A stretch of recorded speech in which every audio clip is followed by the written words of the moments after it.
Llengües a tocar. Un podcast del grup d'estudi de llengües amenaçades.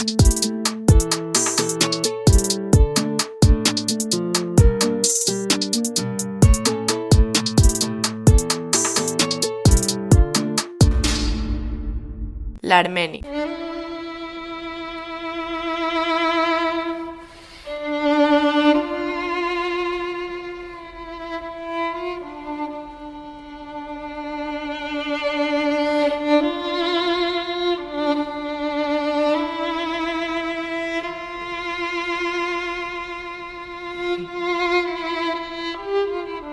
Ens parla de la llengua armènia la Bardush Hovsekian, filòloga i professora.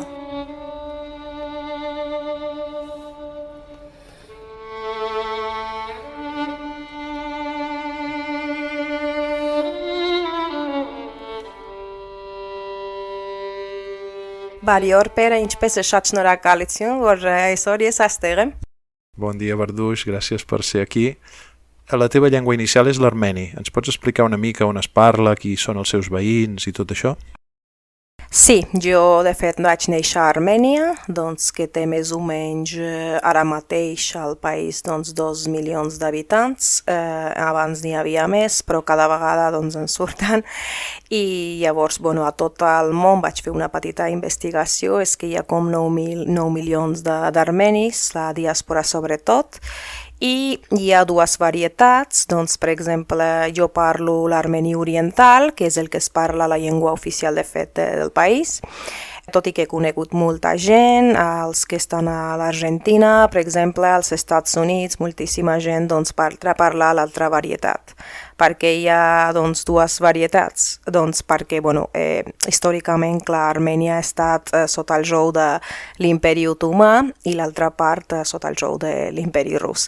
Llavors, clar, en aquesta situació, cadascú parlava la seva varietat d'armeni i com que suposo que tothom haurà sentit en algun moment sobre la deportació massiva, genocidi armeni, moltíssima gent va sortir de l'imperi otomà, els que van poder, clar.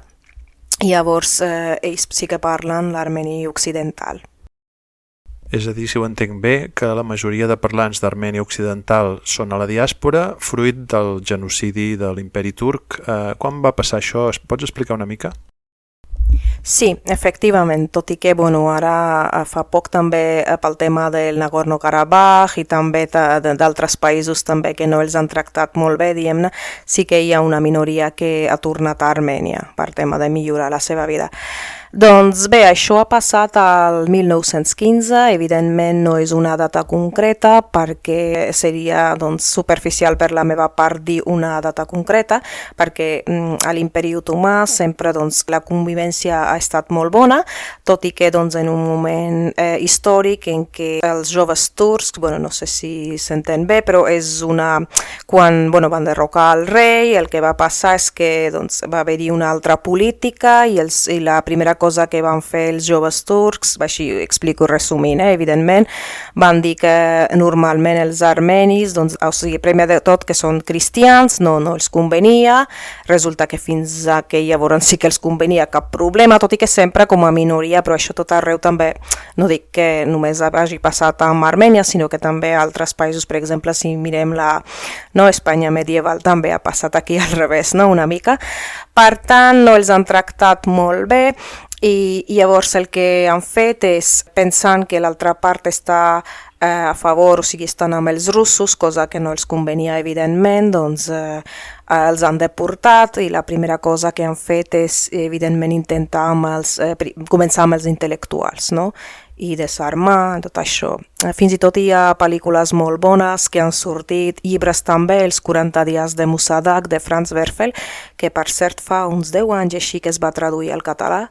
I també amb la Paz Vega també va sortir una pel·lícula, El destino de Núnic, que també que vam veure aquí des de Catalunya, I més o menys és aquesta la situació. L'armeni és una llengua indoeuropea, però és una mica singular, crec que forma part d'una branca bastant única. Està envoltat d'altres llengües. Quins són els seus veïns més importants? Sí, lingüísticament, evidentment, pertany doncs, a l'indoeuropeu, de fet, cosa que cada vegada doncs, sembla que és una llengua molt llunyana, però a priori, però després sí que quan estudies altres llengües te n'adones, no? Per exemple, amb els canvis lingüístics, cosa que m'encanta doncs, de descobrir. És una llengua, es diuen aïllada, perquè igual que l'albanès, doncs, no té parentius, és a dir, igual que l'eslau, per exemple, té doncs, moltes llengües eslaves, el rus, l'ucraïnès, no? Les varietats que més o menys s'entenen, no dic que del tot, evidentment, però doncs, en aquest sentit no s'assembla a cap llengua. El que sí que està molt bona la pregunta és que tenim molts préstecs del persa, perquè clar, també hem tingut moltes guerres, no? Amb els veïns, amb l'Iran, i tot i que ara mateix la situació és molt bona, he de dir també. I també l'armeni col·loquial té moltes paraules en rus. De fet, estic parlant de l'armeni oriental, ara. Per exemple, cada vegada que parlo armeni intento corregir-me, però està passant una cosa molt estranya, que, clar, jo vaig néixer al 89 i Armènia es va independitzar al 91. Però en realitat, com diuen els meus pares, doncs realment no es va o sigui, oficialment sí, però no ho era, perquè clar, tota la infraestructura, tot el tema de doncs, paraules i tot això, per exemple, si algú utilitza un armeni molt culte i així, fins i tot queda pedant, no?, a l'hora de parlar. Llavors has d'escollir bé què dius. I això, clar, és un problema, perquè a l'hora d'escriure has de fer-ho de la manera més culta possible. O sigui, armeni, el que no pots fer és agafar doncs, aquestes paraules del rus. Però això és una realitat, vull dir, estem al 2024 i és així, tant aquí, quan torno a casa també, vull dir que és igual, o sigui, que segons quina cosa, no, diguis, i igualment, jo, per exemple, el rus, bueno, perquè he fet algunes assignatures aquí, no?, en aquest edifici, l'edifici, no?, Josep Carné, però si no, vull dir, jo no el parlo, diem-ne, no tinc un nivelazo, diem, però sí que és veritat que moltes de les paraules, o sigui, les utilitzo, a vegades ni en soc conscient, però sí, estan en rus.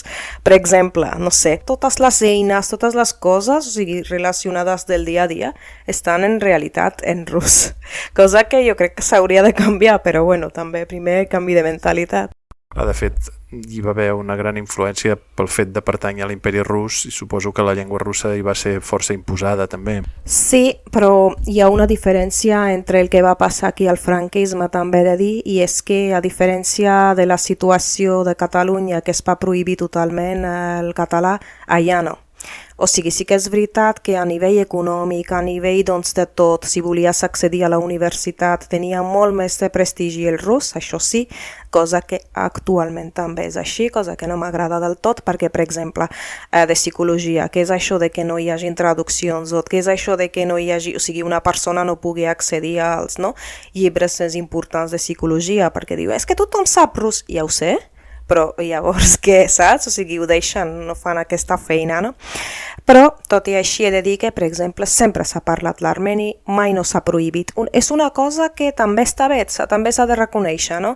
Doncs, evidentment, bueno, també hi ha la part bona, però quan compares, per exemple, amb la situació d'aquí, doncs moltes gràcies, no? Com a mínim ens heu deixat, no?, que es parli i s'estudiï la llengua, tot i que s'estudiava més el rus, evidentment, i ara mateix, bueno, jo he fet només la primària a Armènia, però amb el nivell de primària ja vaig aprovar moltes de les assignatures d'aquí de rus parlat i tot això.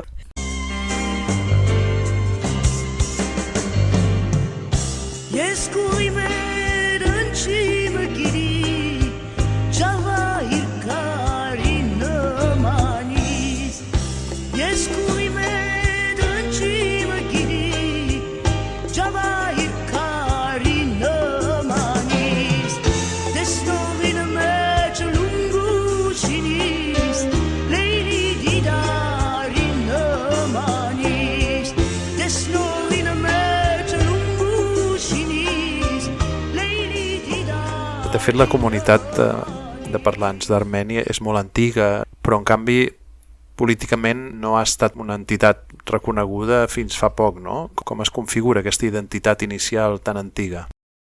Bueno, aquí també tenim unes coses bastant de manera, bueno, que són com paradoxes, no? Per exemple, durant molt de temps, Armènia, abans d'estar sota el jou de l'imperi rus, era un país cristià, de fet és el primer país cristià, va adoptar el cristianisme de manera oficial el 301, fins i tot abans de Roma, tot i que també he de dir que és una manera particular, o sigui, no és catolicisme ni ortodoxia, és com una cosa que està entremig, no? Però la part occidental és molt religiosa, fins i tot també això ho he comprovat quan viatjo a França, per exemple, és que ho veig, o sigui que me'ls trobo, de fet a vegades vaig a l'església, no soc molt creient, però hi vaig com també per una mena de trobar-me amb ells, no? Amb la comunitat, perquè és on sobretot es reuneixen, i és una manera de viure la religió diferent. En canvi, tots els que ens vam quedar doncs, en la part de, no, sota el jou de Rússia i després a la URSS, doncs evidentment amb l'ateisme se'ns va prohibir la religió, però no només a nosaltres, sinó que també, per exemple, als d'Azerbaidjan, altres països que també formaven part. Tant és així que una de les anècdotes que tinc és que la meva mare diu que, clar, jo li vaig preguntar a la professora, però professora, la professora d'ateisme, una assignatura, vull dir, que vostè mai no ha anat a una església, i diu, és per quedar una mica així i no sabia què dir, i va dir, sí que hi vaig, però com per, doncs ja saps, per mirar l'estètica una mica, tot i que no fos així. Llavors, igual que aquí de la llengua catalana que s'ha parlat a casa, més en un espai més íntim, allà la religió, ha estat això amb la religió, no? O sigui que els practicants han anat practicant, o sigui, però es veia com si fos la prostitució, tal qual, perquè ho diu una tieta meva, que ara ja no viu, diu, clar, jo hi anava i tal, però em miraven molt malament, no? Diu, clar, és que no era una cosa digna en aquella època. Llavors, què ha passat? Que, doncs, ara mateix, després de la caiguda de la URSS, els armenis han intentat recuperar el cristianisme, no? La seva identitat. Tant és així que moltes vegades, uau, la religió és el més important, no, del país i tal, però no ho ha estat. Vull dir, sí, no, però jo no ho he viscut. És una cosa que sí i no, tothom anirà amb una creu, vale? És una cosa que molt distintiva, no? Allà a Armènia, o sigui, van amb creus, tatuatges dels homes i tot. Però després preguntes, quantes vegades va ser l'església? Allà es queden una mica callats. Sí que hi van, però als casaments, potser a coses més, no? D'acord. Crec que teniu un sistema d'escriptura també específic i únic. Sí, l'autor és Mesrop Mashtots, que segons la llegenda li va dictar a Déu, però això ja fa molt de temps, vull dir que va crear un alfabet. Algunes de les lletres s'assemblen una mica al grec, perquè normalment diem que no s'assembla a cap llengua, perquè és així. De vegades faig la broma quan soc professora de secundària d'anglès i a vegades, ai, profe, tu escrius diferent, no sé què, i dic, sí, com és el teu alfabet, no la llengua? Dic, com el xinès. Evidentment no és com el xinès, però pareix sí, clar que sí. I llavors, o sigui, a simple vista, igual que el georgià, que per cert no té a veure amb l'armeni, però sí que és veritat que destaquen, o sigui, que destaquen per no entendre, no? Per no poder desxifrar què és el que posa. Però sí que hi ha algunes lletres, la R, potser la RO, que sí que s'assemblen al grec, però poqueta cosa més. Algunes també al rus, però clar, també el rus té semblança al grec, vull dir.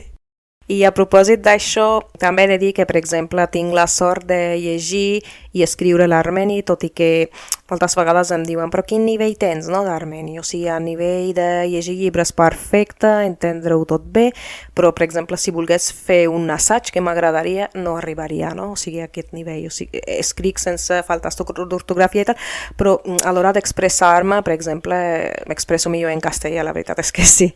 I, de fet, com una mena de, no, com per recuperar la llengua, tot això, els arrels, també va passar-me una cosa molt típica, crec que amb els no immigrants, és que quan havia arribat hi havia com un rebuig cap a la meva llengua, però per què? Perquè això després llegint, preguntant, amb els anys ho entens. Aquest rebuig té a veure amb el fet que si tu parles la teva llengua i la gent, a més una llengua minoritària, ja et dic, és que ja és... Si fos l'anglès, per exemple, o fins i tot el rus, potser mirarien una mica millor. Però clar, jo sí que he passat per això, i fins i tot a casa demanava per favor als pares que no em parlessin armeni. Vaig arribar a aquest extrem, que parlessin doncs català, castellà, el que volguessin, vale? I clar, pobres que no els dominava l'anglès, sí, però clar, les altres llengües no. El pare es va posar que, però què és això, saps? O sigui, es va enfadar molt i evidentment fins ara doncs em parla en armeni.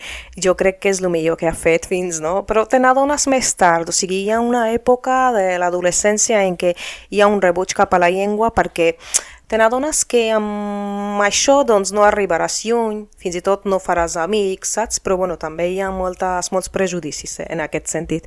També he de dir que en principi em van enviar una aula d'acollida, una mena d'aula d'acollida que no ho era en realitat, perquè abans que hi haguessin a les aules d'acollida hi havia com centres, TAE es deia, no? Com una... Sí. Llavors anava a una altra escola, jo soc de Nou Barris, llavors anava al Roger de Flor en aquella època, i tot es feia en català, però aquí també hi havia un rebuig cap al català. Per què? Doncs perquè quan tornava, o sigui, amb el grup classe, no sé si perquè hi havia molts castellanoparlants, també els d'Amèrica Llatina, sense cap prejudici, però com que parla tu castellà ja t'entendran tots. O sigui que són diverses etapes i després te n'adones. Vull dir que el català realment no el vaig aprendre ja, o sigui va ser més tard quan em vaig adonar que estic fent, saps? Perquè clar, em deixava molt portar per què diran, saps? Que com que el que volies, quan ets adolescent és que t'acceptin, és igual, no? Que aquesta... I és curiós, però tot això que tingui a veure amb les llengües, no? I ara, doncs, jo crec que tant el català, l'armeni, totes les llengües que domino són com una joia i cada vegada, no? Més, no sé. I a propòsit d'això, doncs, deia que vaig conèixer una classe de grec antic, una noia catalana que em va saludar en armeni occidental, i m'ho va fer, una frase bastant ben feta i llarga, no només hola, què tal? Llavors li vaig començar a parlar en armeni directament, no? Pensant que ella seria d'allà. No, em va dir, ja no sé més perquè l'he après allà, a la illa San Lázaro d'Itàlia, perquè a Venècia tenim una illa. Després del genocidi, una manera de intentar que no es cremessin els llibres, el patrimoni, doncs es va enviar, no sé com ara, però m'ho van explicar ja a l'illa, doncs cap a Venècia. I ara aquesta illa és dels armenis, evidentment és molt bonica, per cert, us aconsello si alguna vegada hi aneu, doncs està més molt a prop, i és com Armènia dins de Venècia. I és preciós, i a més hi ha molts manuscrits amb una frase de Lord Byron que diu que havia après la llengua dels déus, vull dir, molta literatura també allà, no? Fins al punt que ara estic disposada, de fet m'agradaria anar a Venècia a aprendre el que m'he perdut durant tants anys, no? Perquè clar, a la secundària ja quan tenia 11 anys vaig venir, als 12, que faltaven uns mesos, ja vaig començar aquí. I res, al final és això, recuperar, perquè te n'adones, però potser ja una mica tard, no? No valores tant al principi com després.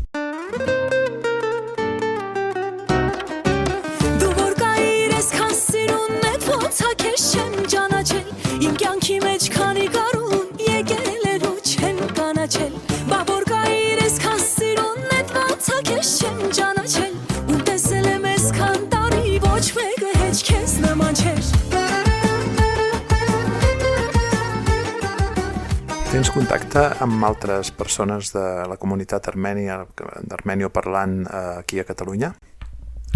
Tenim associacions i fa temps era bastant activa i intentava estar per tot arreu, fins i tot anàvem amb autobusos a Madrid.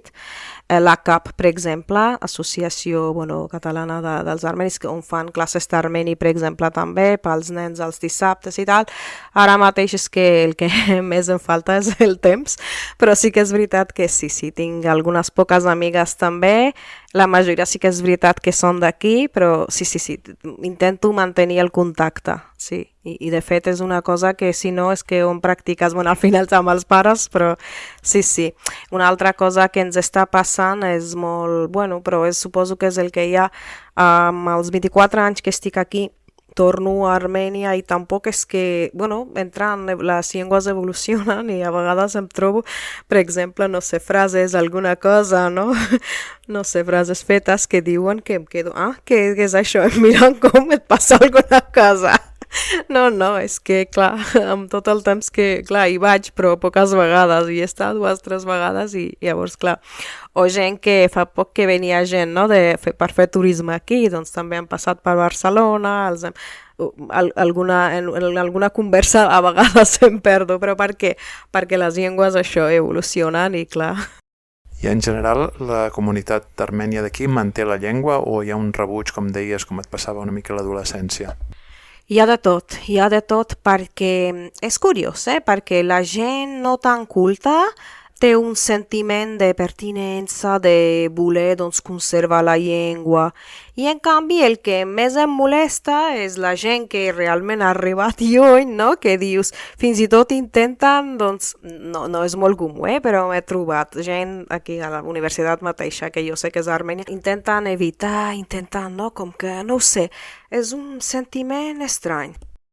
L'armeni oriental és una llengua oficial d'un estat, per tant suposo que té un estatus perfectament protegit, etc. Però l'armeni occidental de la diàspora és una llengua amenaçada?